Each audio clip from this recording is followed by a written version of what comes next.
I'm live. Hmm?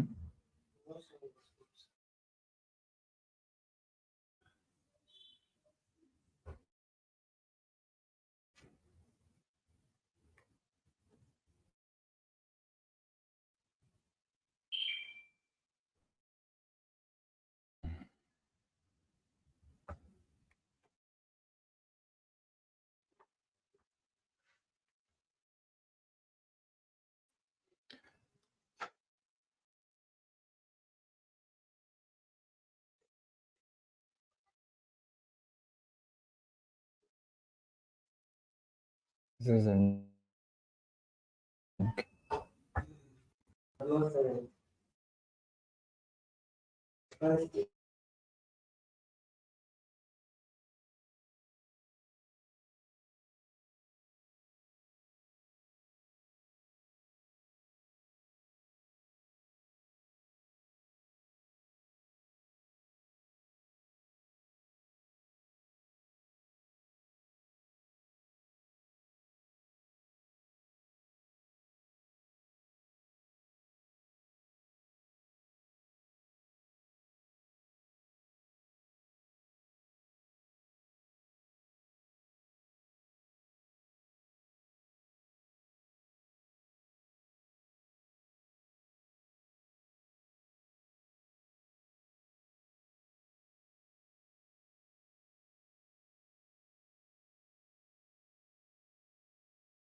all right. Evening and good evening and good evening. To another time. Welcome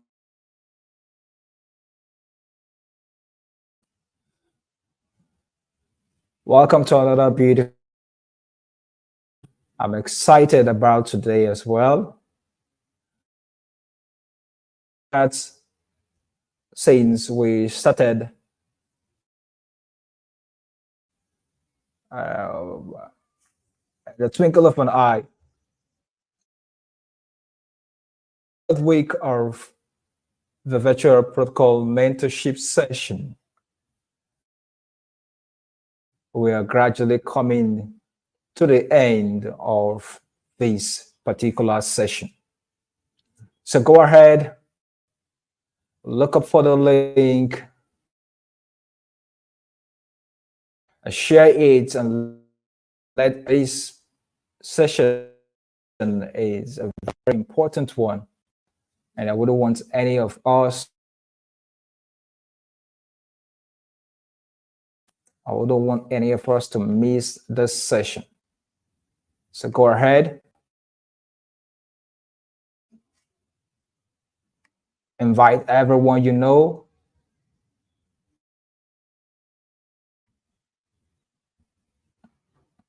and let's have a good time.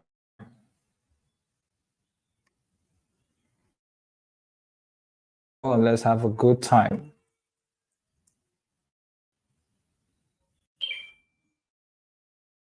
Let's go ahead, keep sharing, keep sharing.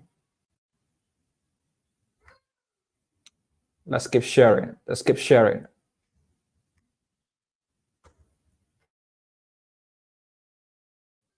So share on your statuses, share on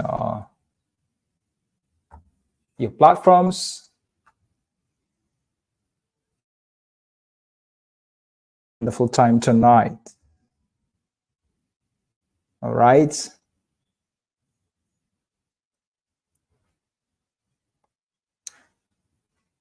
Okay, so let's take some time and share.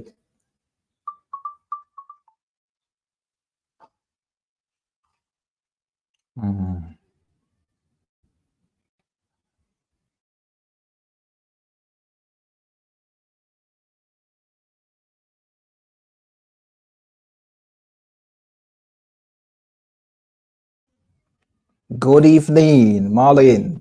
Good evening, Marlene. Thank you for joining us. Good evening, Mr. Baby.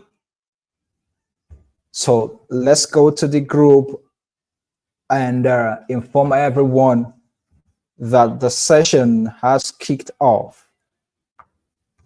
Let's go to the group and inform everyone that the session has kicked off. So we are live.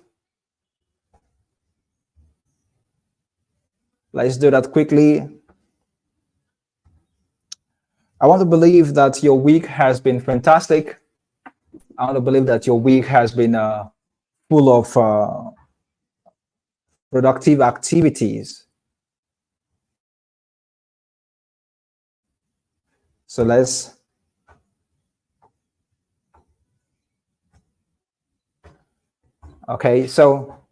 go ahead.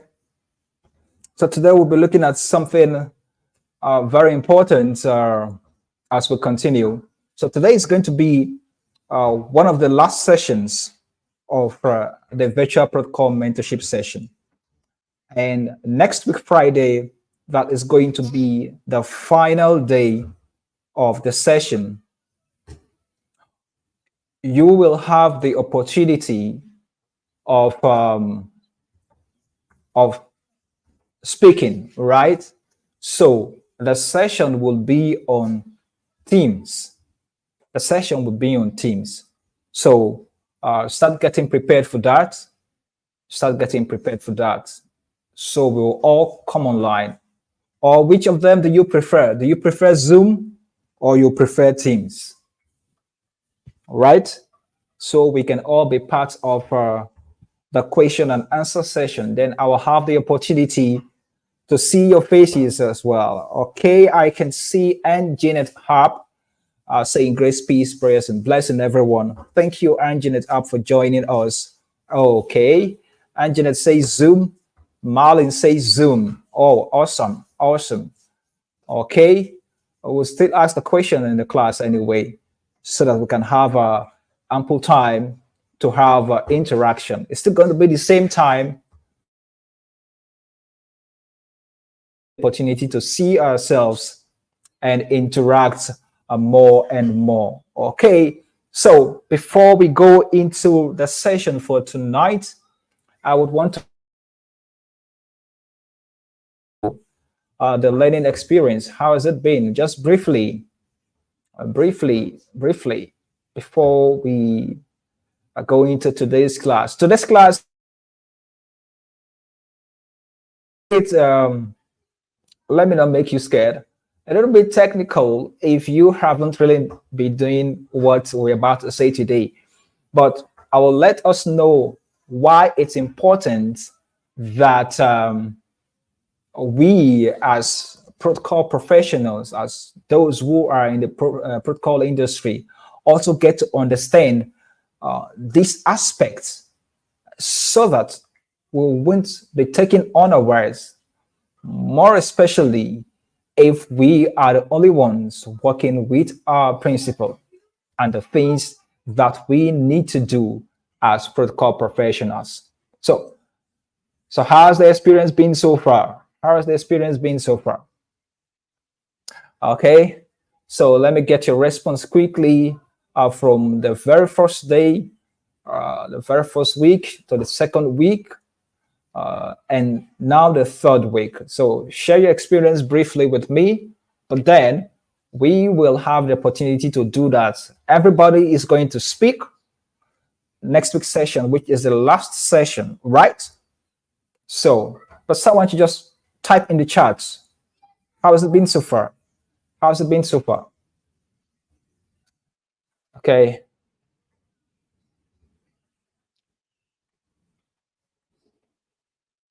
And I also have very good news to share with us as well about a conference that is coming up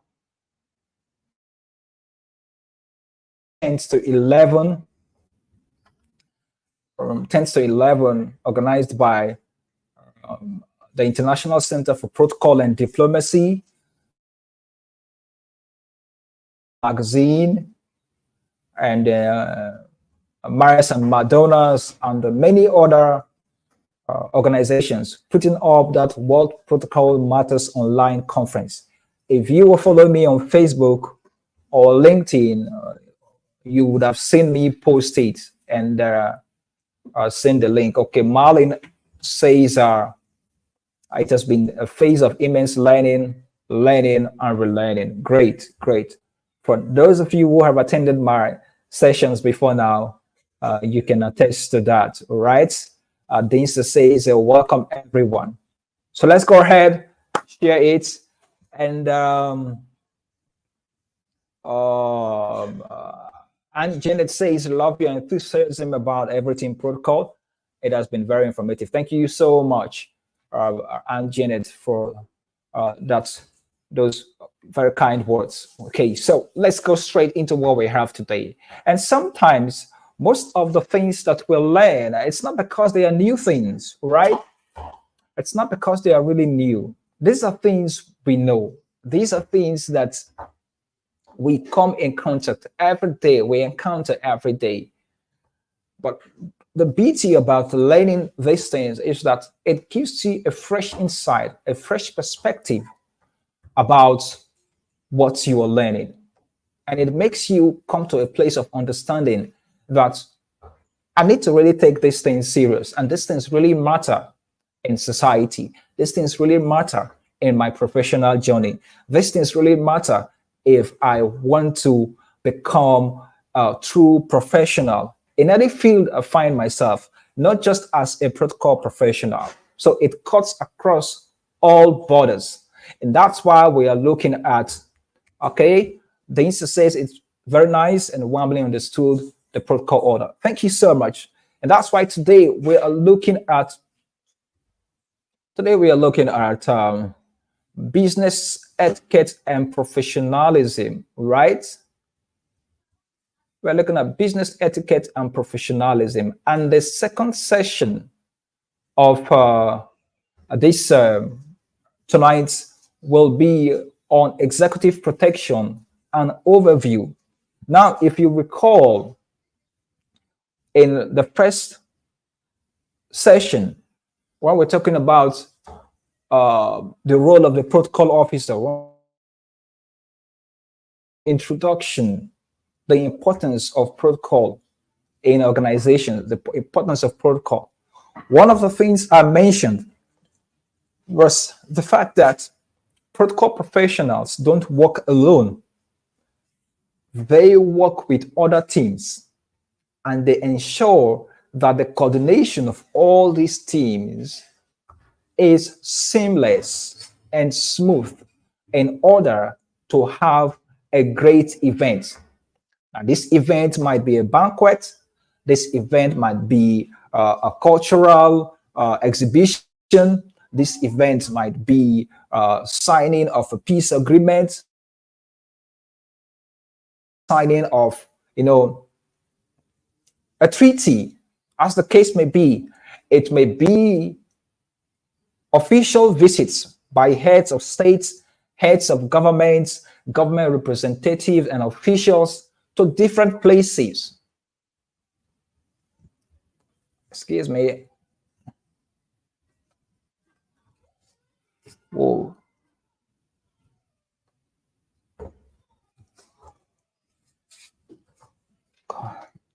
Just hold on.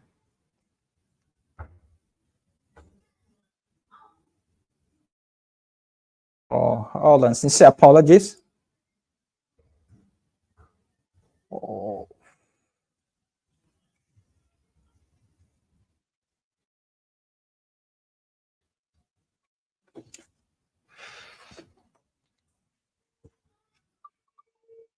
So, sincere apologies. My light went off.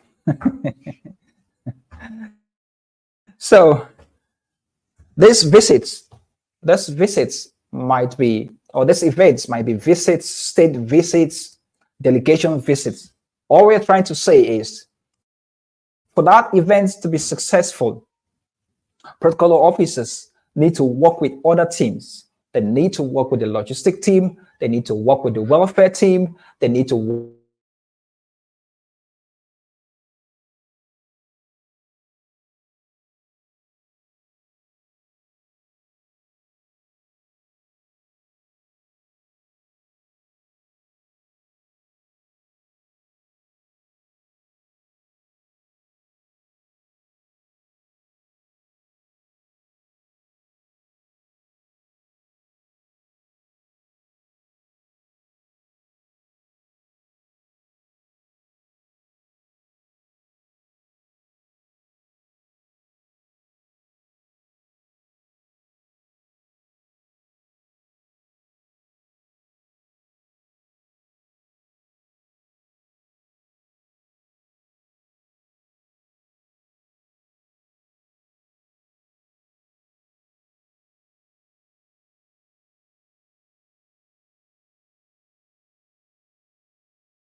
Okay. So sorry. So sorry about that. Okay. Oh, I was interrupted by the network, but I'm back. But we're back. We're back. Okay. If you can hear me, please, if you can reconnect, if you have been able to hear me again, please let me know. Let me know so I can continue from where I.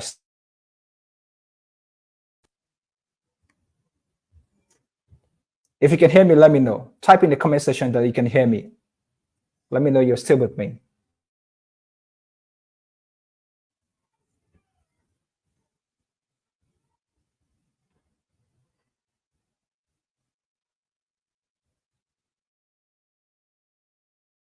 Oh, sincere apologies. The network, the network cut me off. Okay, all right.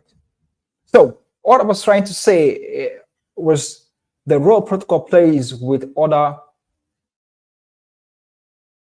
work hand in hand. So protocol doesn't work in isolation, and that's why when our baby was asking the question of is it not trying to into it's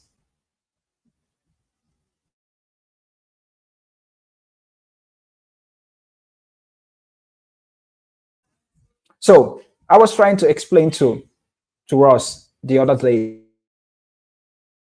if the mic is going to cause a distraction and is going to make the event not worth it, then the protocol officer has to interfere, not interference as wanting to interfere in ensuring that the program, the microphone, the microphone does not disrupt the essence of the program, right? Because that in itself is unprofessionalism. And so we're looking at business etiquette and professionalism. And we will look at some of the areas that we need to look at, especially in different settings when it comes to professionalism. All right. So we'll also look at executive protection, what it means, and some of its principles and best practices. Musa joining us from Kaduna. Abubakar for joining us. So we'll go straight up into our presentation for today. So, is business etiquette? What is business etiquette? I really don't understand why the application I'm making use of through this streaming always have a way of interrupting my designs. It always have a way of interrupting my designs. I will take time and prepare slides, and StreamYard will interrupt my designs.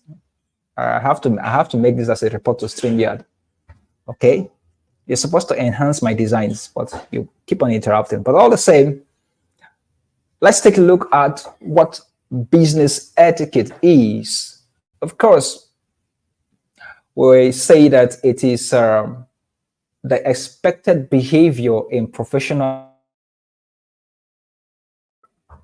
At the very beginning of this class, the very first session, we said protocol has its operationality in. So protocol operates not as um, uh, not as I mentioned that protocol is not casting. Fundamentals of protocol remain the same for every professional setting, for every gathering, for every environment. There is a protocol. So when we talk about business etiquette, we're saying that the professional settings. It will take us back to our first class to say again that the setting in an embassy It's not the same setting with a music studio. But all of these settings, irrespective of what they do, are still professional setting. So when we say business etiquette, we're saying that the generality, the totality of how a people behave in a particular setting, especially if it has to do with a profession. If it has to do with a profession. So the nursing profession, the law profession, the engineering profession, the architectural profession. We're talking about when you come into these professions, when you come into this setting, there are accepted ways, there are expected ways that you should behave in that setting. That's what business etiquette is talking about. And here it deals with the business. But for both individuals and company, the way Chase Bank, the staff of Chase Bank, staff of Wells Fargo, the way they behave is not the same. So the vision, the business etiquette of people in different organizations is not the same. And why is it? It's important because it brings about positive image. It brings about very wonderful relationships, so to speak. It shows that truly you are a man who understands of being professional in any activity you find yourself. So whether you find yourself in the nursing world, whether you find yourself in the military, whether you find yourself in the engineering world, whether you find yourself as a certain way, people are expected to behave in that business. So a lawyer is not expected to behave in certain ways that is not in conformity with the profession of law. Etiquette, we are basically saying all of the things that is expected, all of the ways that you are to behave to show that truly you are a professional in this setting. I can imagine what it will look like when a lawyer, for example, goes to a furniture maker's business setting and begins to the constitution for a customer who comes to make a furniture. I can imagine how that conversation would go, or vice versa. You call a furniture in a law court. What do you think will happen?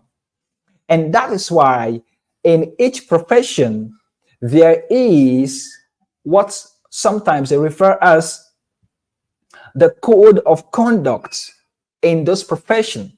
And they say sometimes if you are to call yourself, if you are to be given the appendage, if you are to be given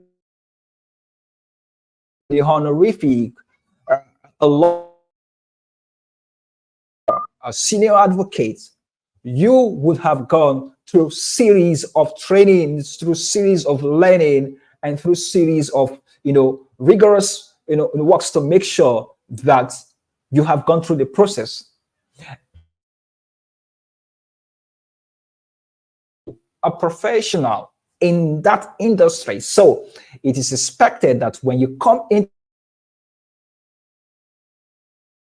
high value in integrity, high value in excellence, you don't imbibe the values, then you are not behaving the expected way in such a professional setting. All about. While businesses are different, every business have its own etiquette. Every business have its own all in all, what we are trying to say in business etiquette, we're saying that things that guide our behavior. These are the things that guide how we do business in this in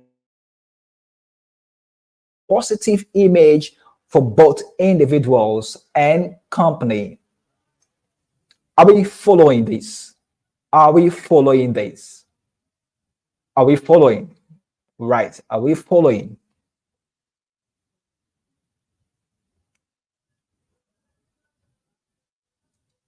So let's take a look at what then is professionalism. What then is professionalism? Because we're looking at business etiquette and professionalism. We keep hearing the statement sometimes. Are you a professional? What kind of professional are you? Professional, professional, professional. When we take a look at the word professionalism, we see the word profession.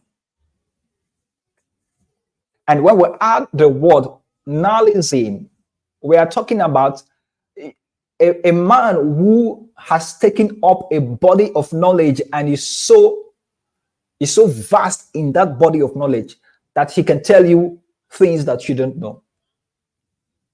So profession is what you say when you profess, all right? And that's why we have professors. When we say profess, we are talking about the things. Hold on.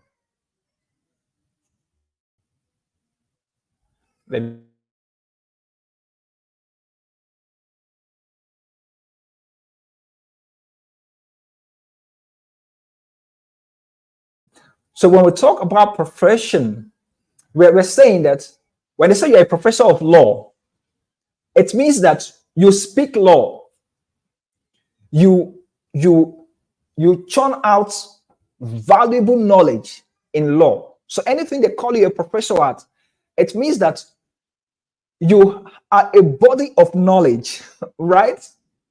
And so you profess. And that's why when they need information concerning that field, they say, meet professor, meet professor. There's a professor of engineering.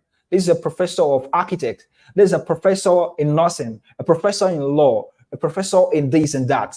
They are saying this man is an embodiment of a set of knowledge, a set of values, a set of, you know, a body of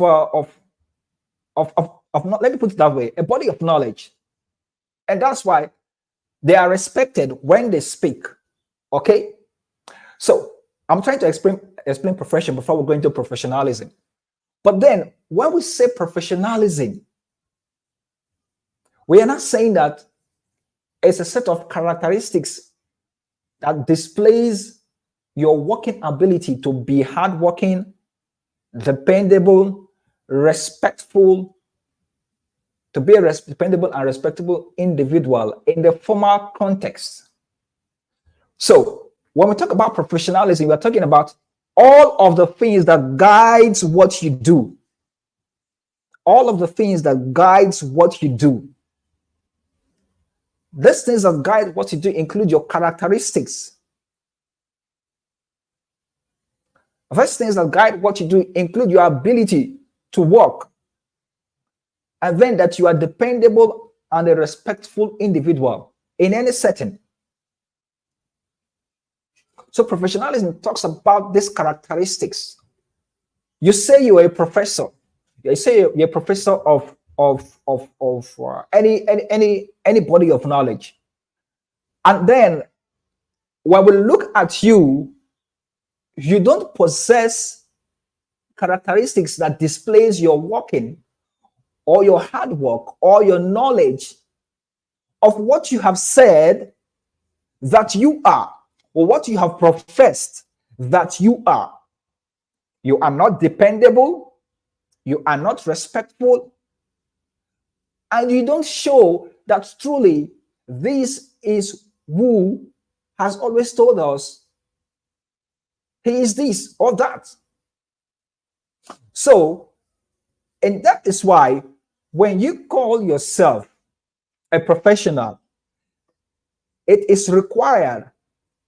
In fact, you have taken it upon yourself to say, I am going to act in the best interest to ensure that people are respected, people see me as one who is dependable, people who see me as one that is hardworking, people who see me as one that is a person of integrity, is a person of excellence, is a person who understands empathy, is a person who understands the workings of the earth, as a person who knows how to interact with people, irrespective of differences. So professionalism is a set of characteristics that displays your ability to be a hardworking. It shows. If you say you're a protocol professional, what you do every day will show that you're a protocol professional. And if you begin to do the things that are not, quote and unquote, in line with the profession, we can say, because we have been clothed with, we have learned, we have been mentored, we have sat under teaching, and we have received knowledge of what it means to be a protocol professional. And so when someone speaks, when someone acts in a certain way that is not in line with the protocol profession, we can easily tell because we know. So the display of the characteristics of anybody who says he is a professional is what will enable us to know whether this person is a professional or not. A professional, quote unquote, who cut corners to do his or her job, is that a professional? A professional who, when is given an assignment, takes forever to work on the assignment, is that a professional? A professional who doesn't respect people, who always downgrade people, who always make sure people feel lower than themselves, is that a professional? A professional who always does things in mediocrity, is that a professional?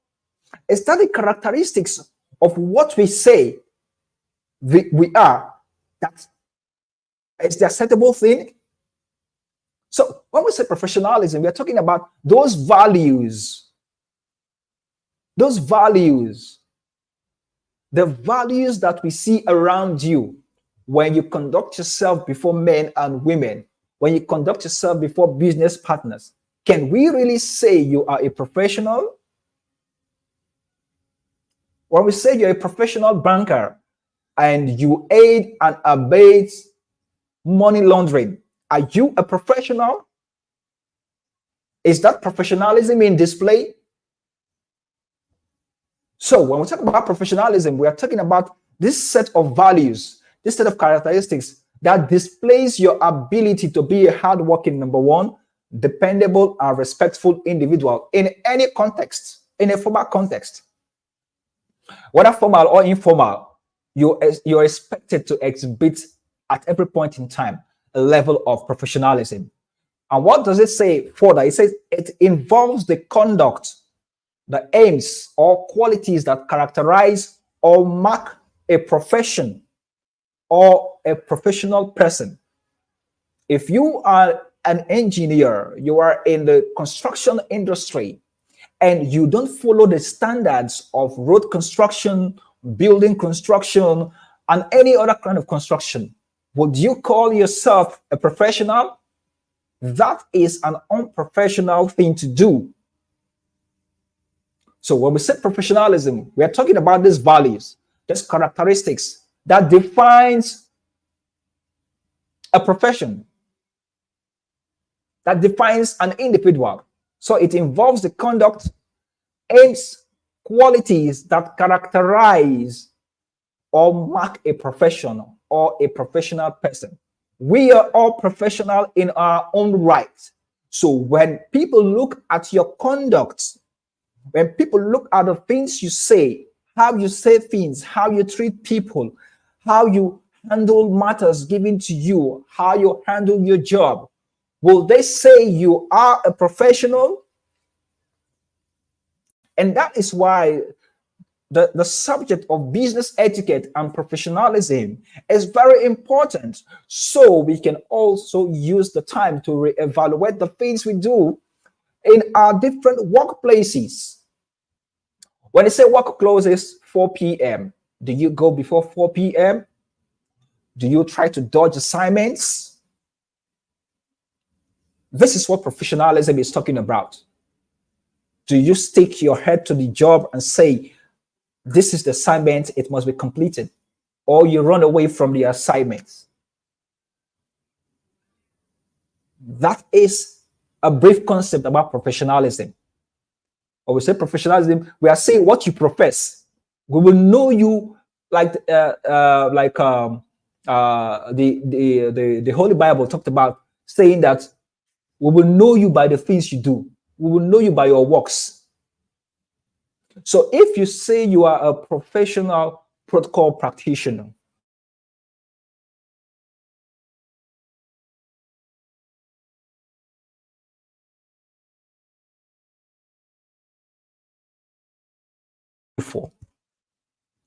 are you acting in a way that doesn't represent the profession?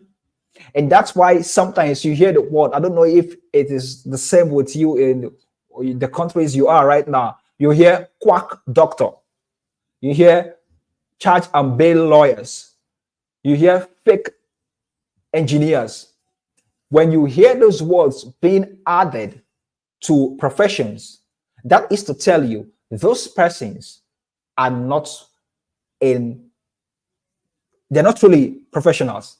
So they are not imbibing professionalism in all that they do.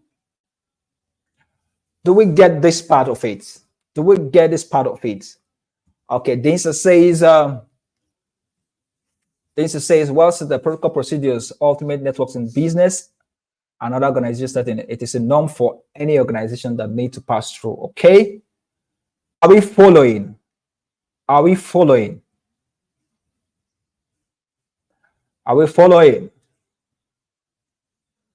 Are we following? Great. Let's go. Let's go. Let's go. Let's go. All right. So let us now look at guidelines of etiquette for various professional settings. Now, every professional setting has its own set of guidelines. And like I mentioned, every business has its own peculiarity and uniqueness. However, these guidelines we're going to see here today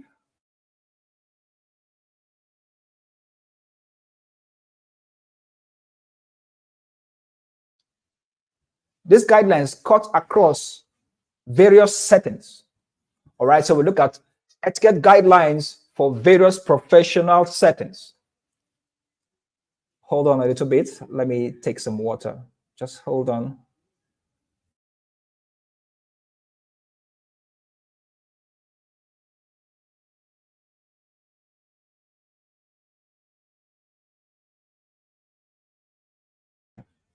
So we're looking at these guidelines for various settings, and it cuts. These are just the basic. We can do more study on that. All right. So number one, it says, right, it's an etiquette guideline that cuts across every setting. It's an etiquette guideline that cuts across every sector, whether you are in the manufacturing sector, whether you are in the military, anywhere. Punctuality is one of those guidelines that cuts across. So whether it's an interview, a daily stand-up meeting, or any of those, arriving on time demonstrates respect for everyone's schedule. If you are unsure about cultural norms, it is better that you err on the side of punctuality than being late. All right. One thing that we have also known about being punctual is this: different cultures, different nations, different countries have their own understanding about punctuality. There are nations and cultures that accept what we call being fashionably late. We talked about that in our earlier class as well. There are some cultures that 2 o'clock is just like 2:30 or even 3 o'clock. So when you go to events, you just go there and wait. And sometimes apologies are not offered because that is what is the main thing in those communities and nations. However, there are other nations that being punctual, being on time is very, very critical and important. So, whichever way it is, in all,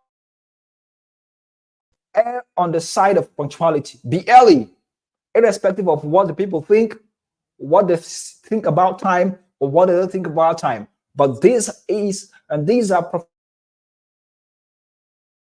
etiquette guidelines, I beg your pardon, for professional setting. Be punctual. Who doesn't like anyone who comes punctual to a meeting or who comes punctual to any event? Everybody. And of course, it demonstrates respect. It shows that you respect people's time. Okay. The other one says acknowledge others. Properly greet during business dinners or meetings or any kind of gathering. It could be a networking event. It could be any meeting at all. There's a class that I would take up pretty soon that's going to be focused on greet as well, so that you don't greet people just because you want to greet. And so if you must greet, then you must greet appropriately. So properly greet colleagues when they enter a room or during business. Important that when you do your greetings, you use the right honorifics, the right titles, and the right names. But you could also simply ask politely so that it won't look like I just decide not to. I don't really, it doesn't, I don't care. You are not being professional, right? So acknowledge others. Now, the other culturally appropriate greetings shows respect and professionalism. This also deals with the different nations as well. Some other nations, handshakes go. Some other greeting by the side of the cheeks, either one or two, left or right, as the case may be. Some other kind of communities, the people you see will do the two hands like this, or in Asian countries, most Asian countries, in Japan, South Korea, and these other countries, you see them having a bow, as the case may be. So you handshake, whether it's going to be a bow, whether it's going to be this way, this one, the Indians call namaste, or it's going to be either a kiss on the cheek, if it's going to be a delegation or a meeting where it's a country where they don't shake women or women don't bring, and areas like that. So this is what we're saying when we say acknowledge others, so that you would not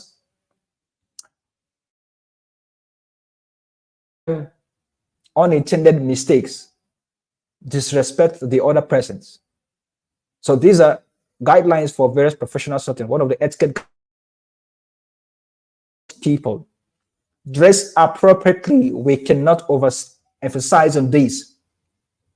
We cannot overemphasize on business and office functions. Every organization has its code of dress. Organization You dress the way they dress. If organizations are strictly formal, you ought to be strictly formal. When you go, you dress according to the organization. You follow the dress code for the business and office. You don't dress the way you want when you are going, when it has to do with official visits, official meetings, and all the rest of them. Dressing professional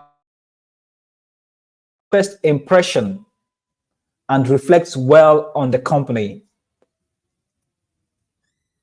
In protocol, we don't have the luxury of second impression. In protocol, we believe in last. First impressions are first and last. So for case any of the things that we want to showcase, our first impression matters. And you know your impression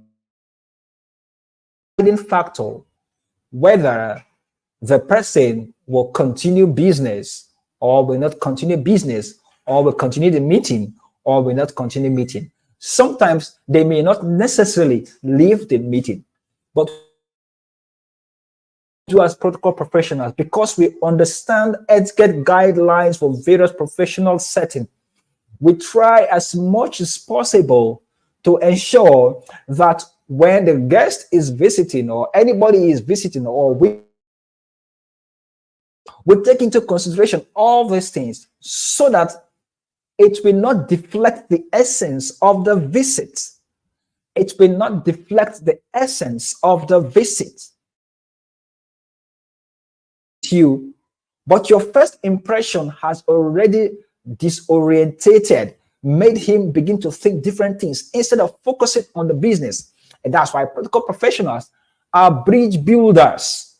They are bridge builders. They go ahead of the team. They go ahead of the organization and make sure that they build every necessary bridge that will be a source of concern or a source of distraction for the businesses their principal or the organizations is going to carry out. So one of the functions of the protocol officer or the protocol professional is to research traditions and customs. The traditions and customs we're talking about is also about company traditions and customs. Every company has its own culture. There is a program called Business Culture, Understanding Business Culture.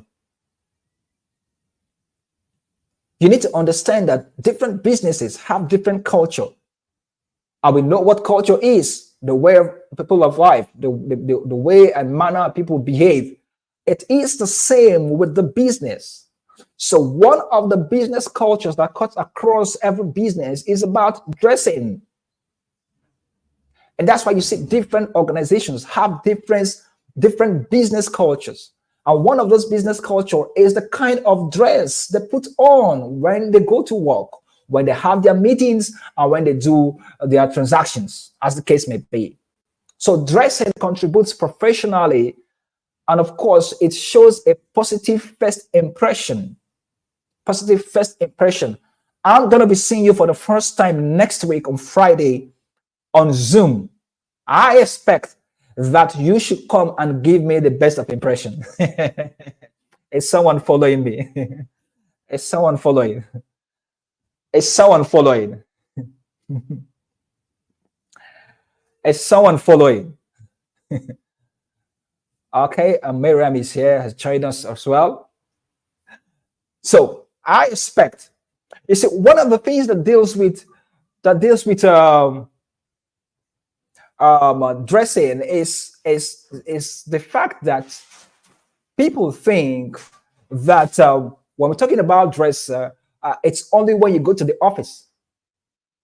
No.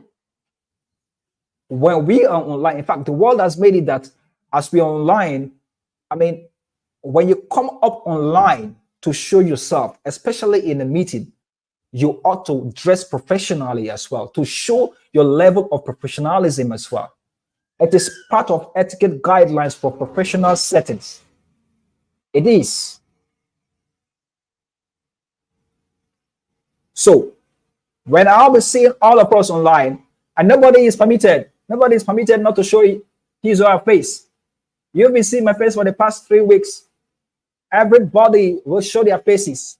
So you need to show up properly.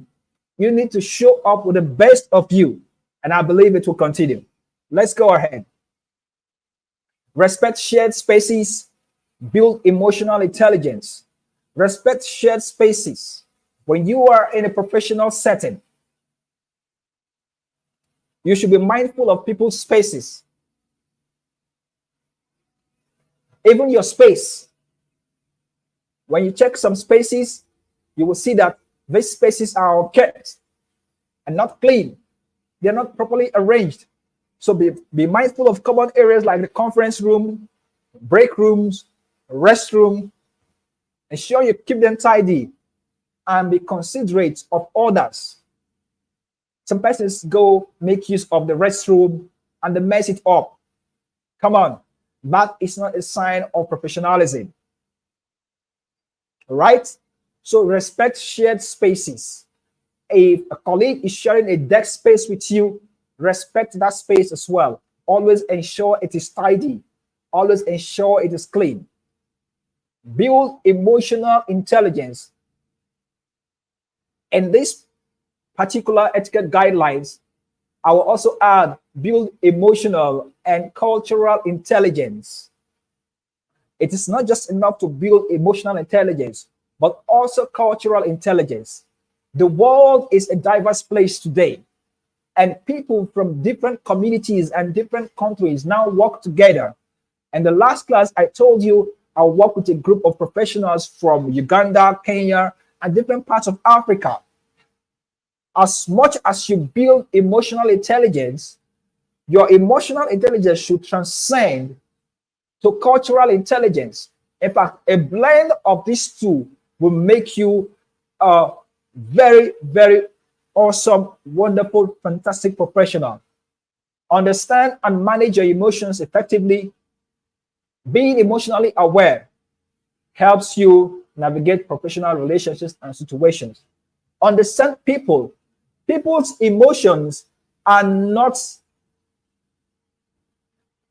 cut away or are not apart from where they are coming from their way of life, from the way they think, from their philosophy, from their culture. And that is why when people do certain things to you, you will say, where I come from. That was not your emotion talking. Where I come from wasn't your emotion talking. It was your culture and customs talking. But it then affects your emotions. And so someone says, your head is big. In this part of the world in Nigeria, when someone says your head is big, it depends on the context.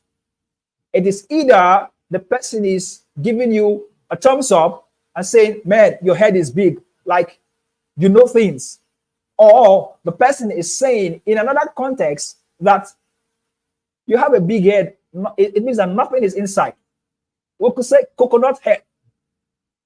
When someone calls you coconut head in this part of the world, it means that you're not really intelligent.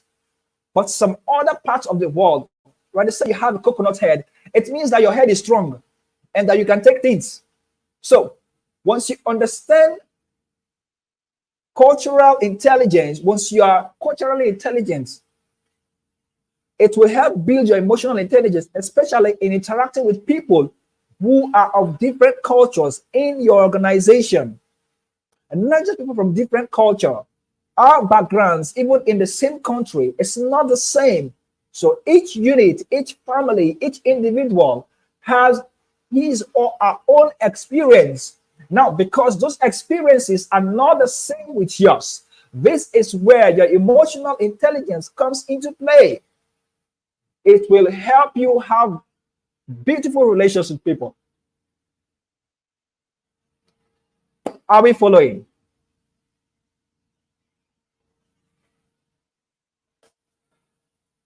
Are we following? Are we following?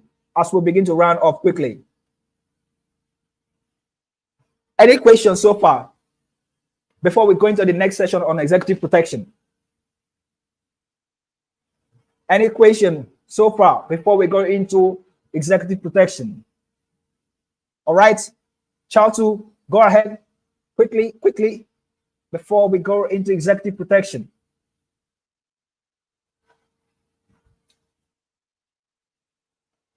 Are we following? Are we following?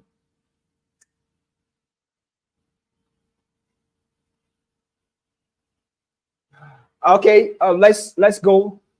Let's go. So let's take a look at the next session, which is executive protection.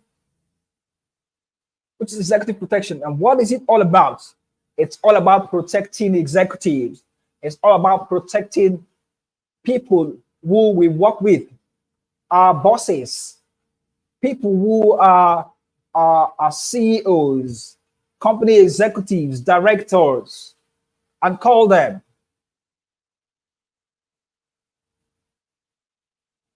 And I want you to also understand that you also are an executive. If you call someone to come protect you, you are an executive as well. So we're looking at executive protection, the principles and strategies, and then understanding the role protocol plays in ensuring safety of security and VIPs and corporate executives. So what is protocol? I said, what is protocol? What is executive protection? The reason this class is important is because as protocol professionals and as those who work with our principal,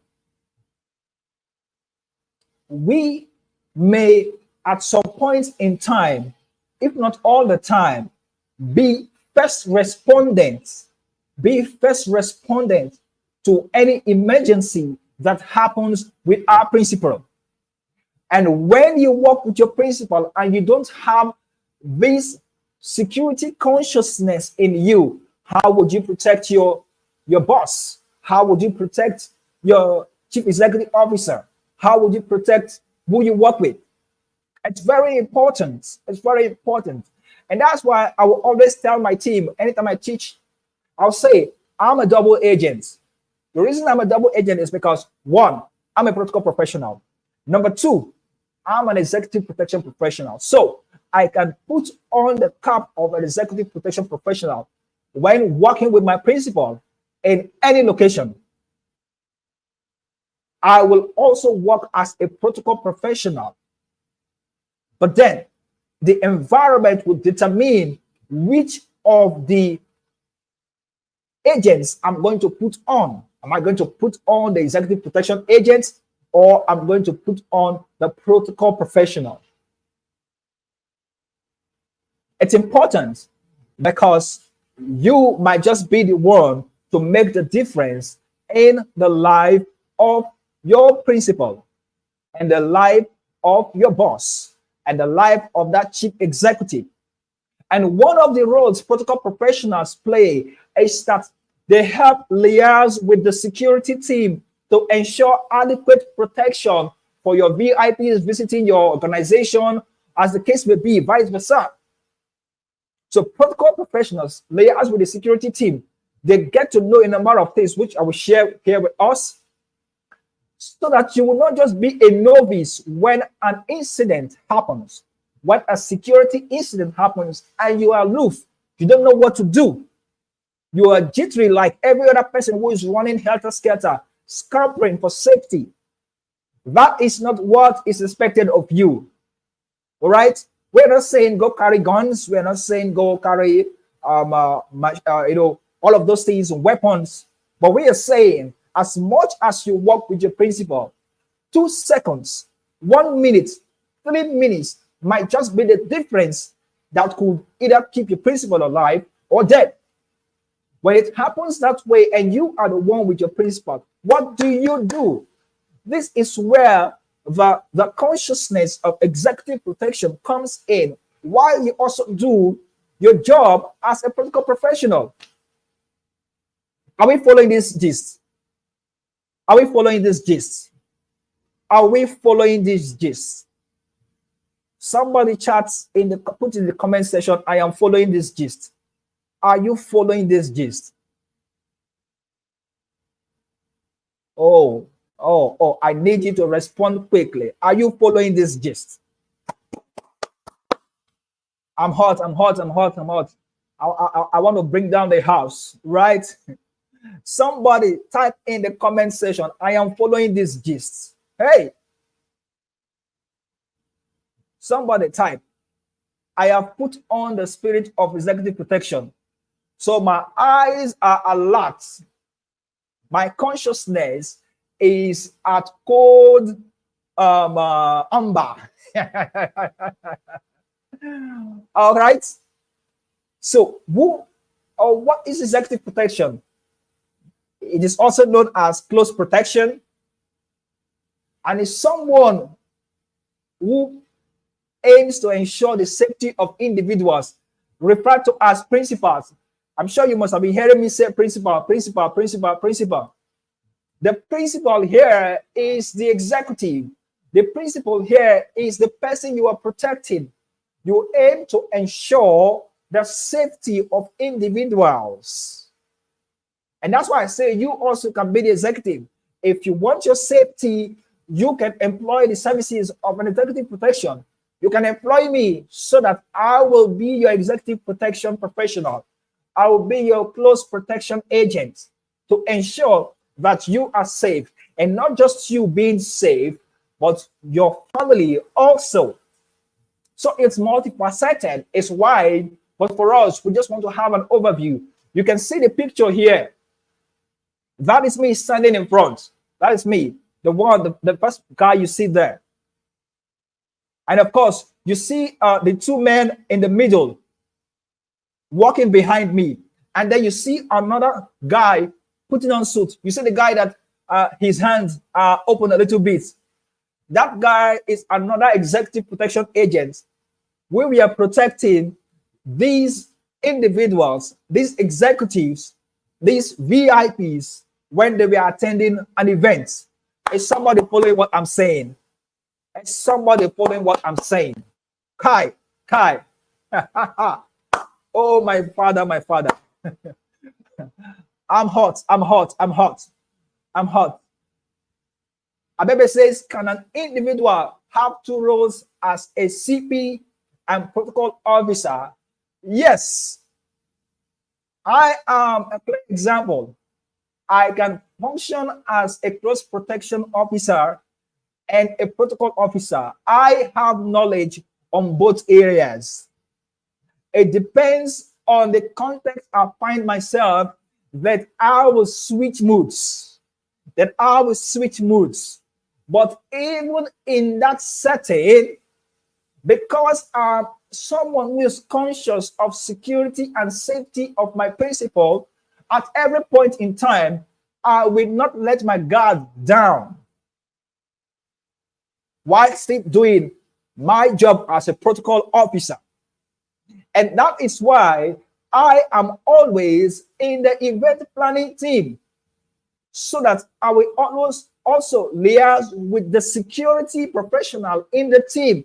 And because I have an idea about security, about protection, we can work together to ensure that the event is safe and sound.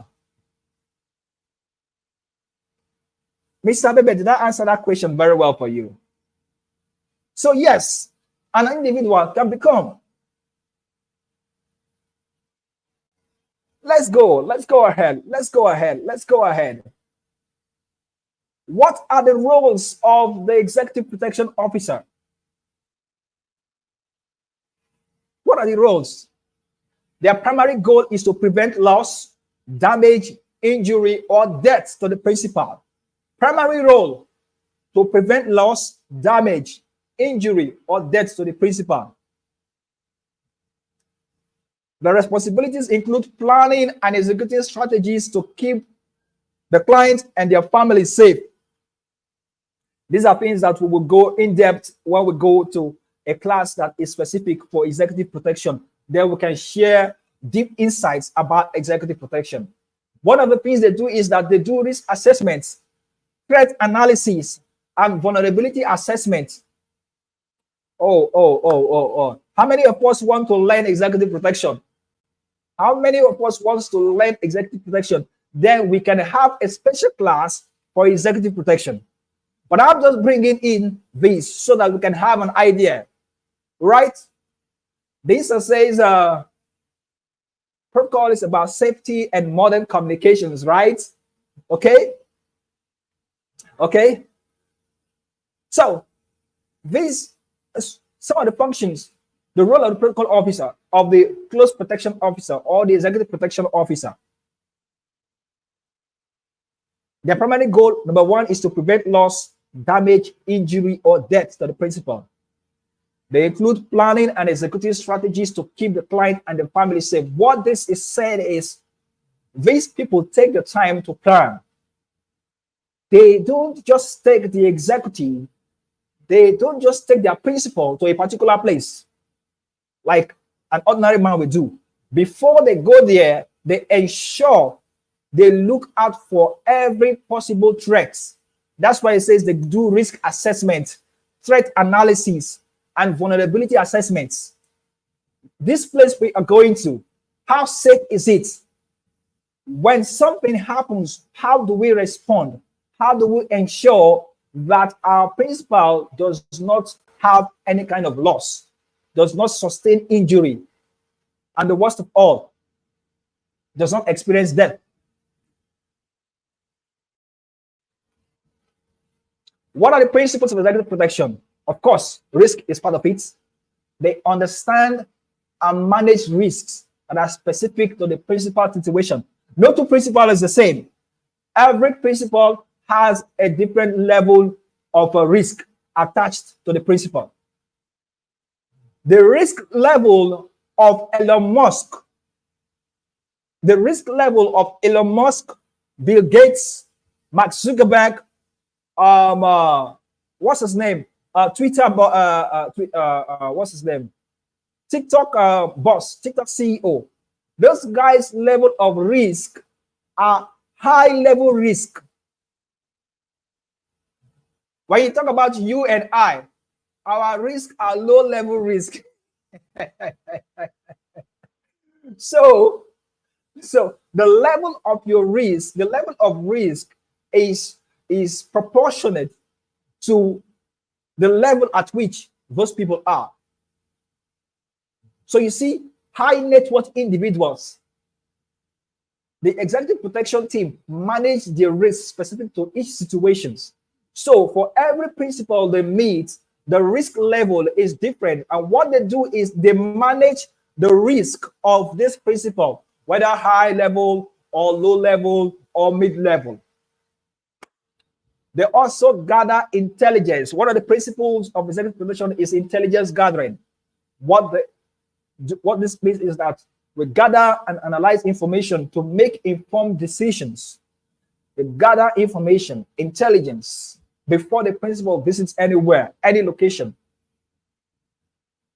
Teams must have gone ahead to gather intelligence, to know loopholes, to know there are locations they call HNLs.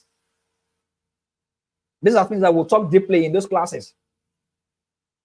They gather information so that they can make informed decisions whenever anything is going to go wrong. All right? Advance. Thorough planning and preparation before events to travel.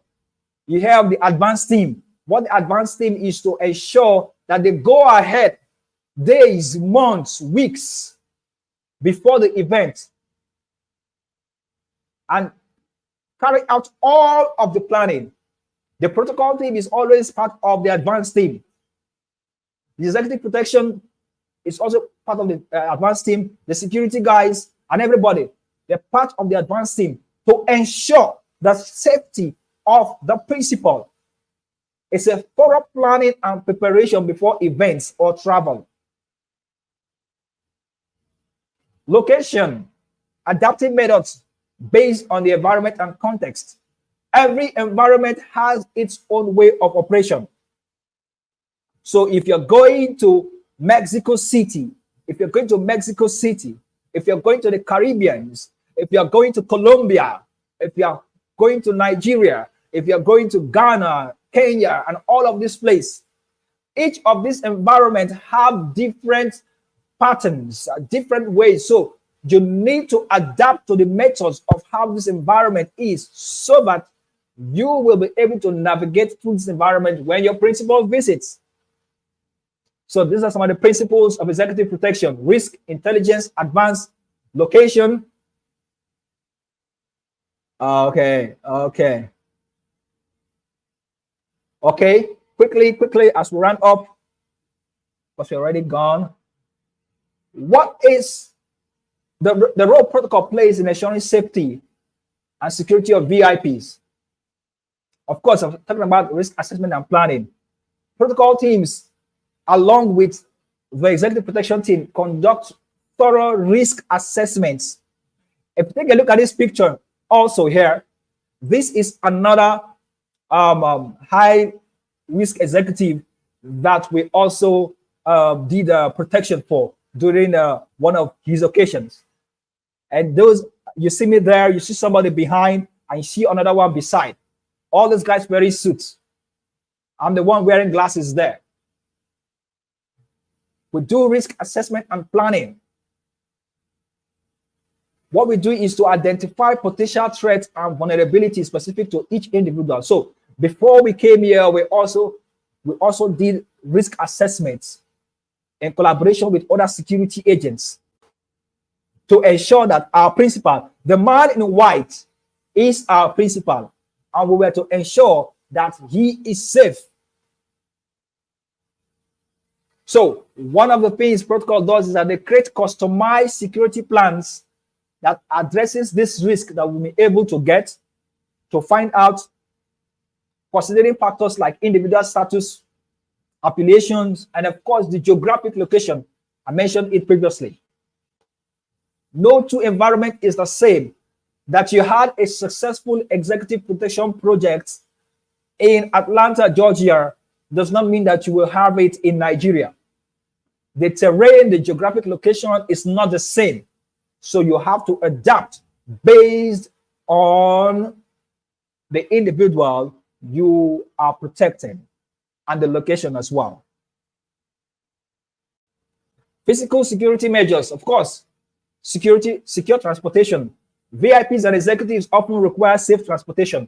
And that is one of the things we do in our organization. We provide safe transportation for executives. And so we involve armored vehicles. We involve vehicles that are safe for the principal to take from one destination to the other. So VIPs and executives often require safe transportation. Protocol teams arrange for secure vehicles, armed escorts, and route reconnaissance to minimize risk during travel. Like I said, these are things that we will deal more if we go into a specific class on executive protection. We'll talk about what route reconnaissance is, what it means, venue and route clearance before events or movements. Security personnel clear venues and routes to ensure safety. Close protection.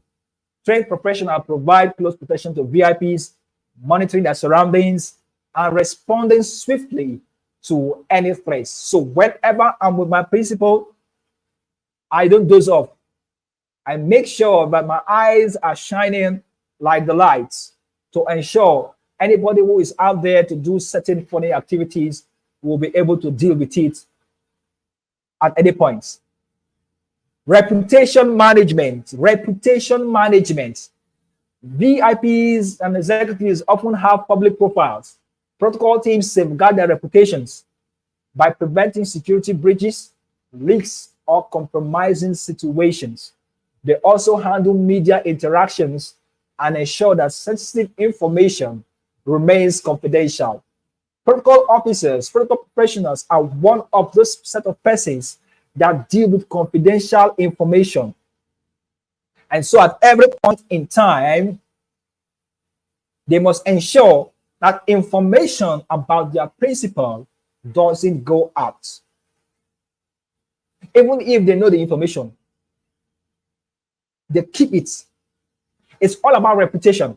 Remember, I said something at the beginning of this class. Your role as a protocol professional is to make your principal shine.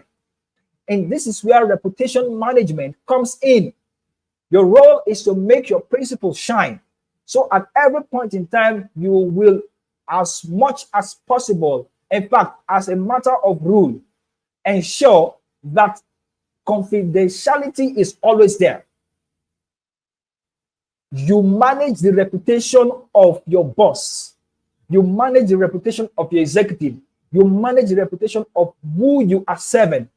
You will not be the one to go out and begin to give out information. If you do that, then you are not a loyal professional. In fact, that is not an act of professionalism as well.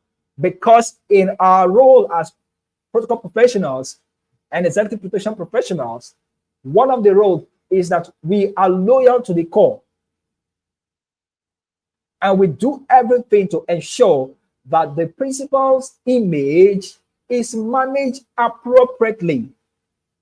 So things that have to do with Facebook leaks, Facebook video scandals, and all of those things, we ensure everything is taken off. And that is the much we can take tonight. And that is the much we can take tonight. Questions and comments as we round off. Questions and comments as we round off. Questions. Thank you so much for your time. Thank you so much for your time. Thank you so much for your time. Questions and comments. Questions and comments. Next week is going to be the last session. It's going to be on Zoom. I expect that I see all of us join the Zoom session. I expect that I see all of us join the Zoom session. Meanwhile, I'm going to put up a link that will enable us, if you haven't registered, that will enable us to register for the World Protocol Matters Online Conference. That is coming up on the 11th, 10th, and 11th of May, 2024. Organized by the International Center for Protocol and Diplomacy in collaboration with its partners.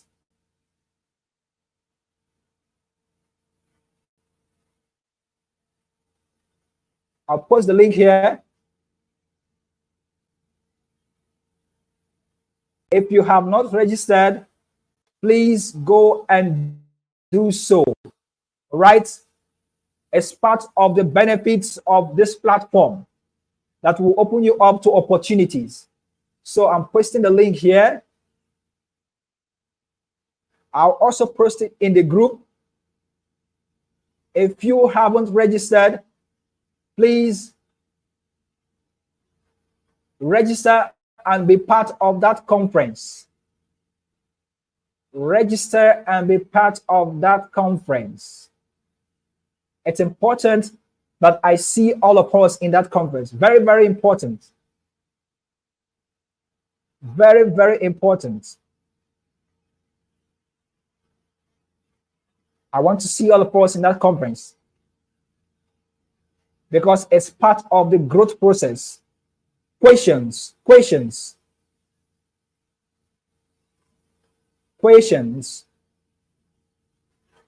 we run up tonight. Questions as we run up tonight.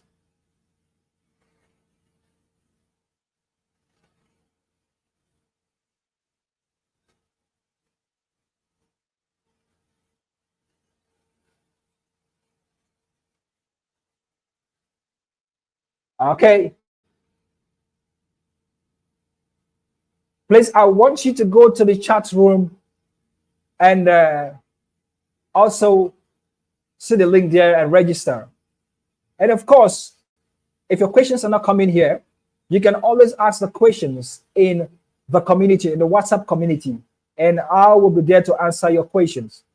But all the same, I want to say thank you to everyone who attended today. I want to say thank you to Abebe. I want to say thank you to Dinsa. I want to say thank you to Chatu.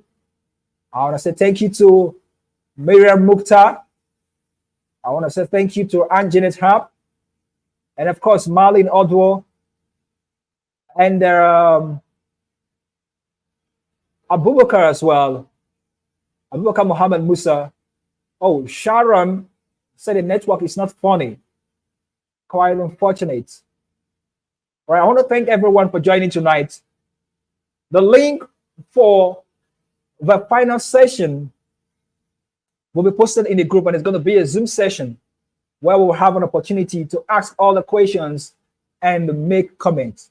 Meanwhile, go ahead and share this video. Follow me on LinkedIn. Follow me on Facebook. Follow this channel if you have not subscribed at Minabai Seboper. And also get to learn more about the things I do. Thank you so much. I celebrate you all, and I'm glad that you showed up today. I'll also celebrate your commitment to learning, continuous professional development, and to expanding your knowledge on protocol. I celebrate you all until I see you next time, next week on Zoom. Enjoy the rest of the holidays. And Baraka de Salah to our Muslim brothers, especially to Mr. Abubakar. Abubakar, I did not see your Baraka de Salah. In fact, next week I will let you know about that. Next week I will let you know about that. Abubakar, you owe this cohort some explanation why you didn't invite us after breaking the fast, especially. So thank you so much, and I celebrate you all. And let's have a very wonderful evening. Until then, keep learning. Bye-bye.